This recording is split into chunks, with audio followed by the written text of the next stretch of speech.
Hello everyone, it's Irfanali Moladina with RMI Professional Corporation. I hope you're having a fantastic day. So lately I've been getting questions on vehicles and buying and selling vehicles, and mainly around when I buy a vehicle, should I lease or finance? It's a question I continually get, and it's probably been one of the most popular questions I've been asked actually in the years I've been doing accounting.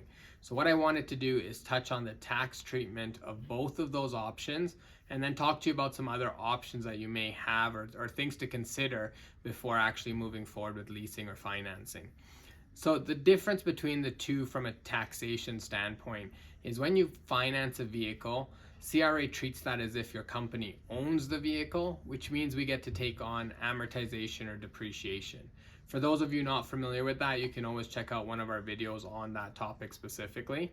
But what happens in that instance is you get to write off a portion of the vehicle every single year until the value becomes really low, that it's insignificant, or until you actually sell the vehicle itself or trade it in. The second option you have, in that instance, when you finance a vehicle, you do get to write off the interest you pay on the financing. So the portion that is interest, that becomes a regular expense for you.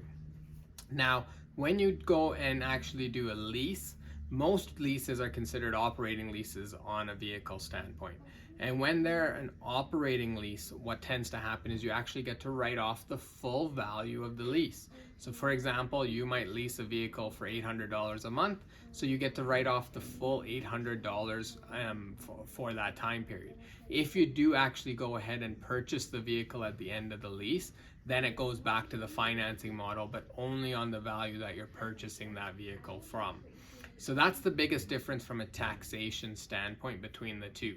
Now, what I tell most of my clients is the model that makes the most sense in the long run for you is the one where you're getting the best rate of interest. Sometimes you might get a lease at 4.99, let's say, but they'll have a promo on financing for 0.99%.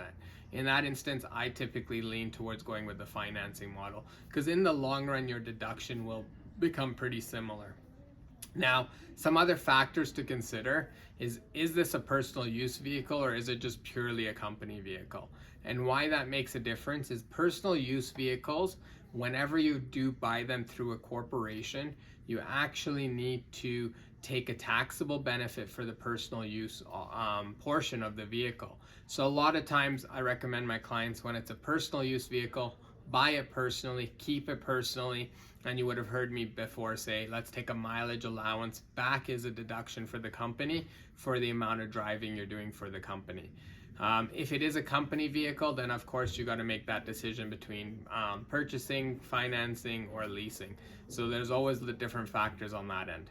Once again, if you have any further questions, feel free to reach out to our office. We're always here to help and go into more in-depth conversations. It's Irfanali with RMI Professional Corporation, and I hope you have a great day.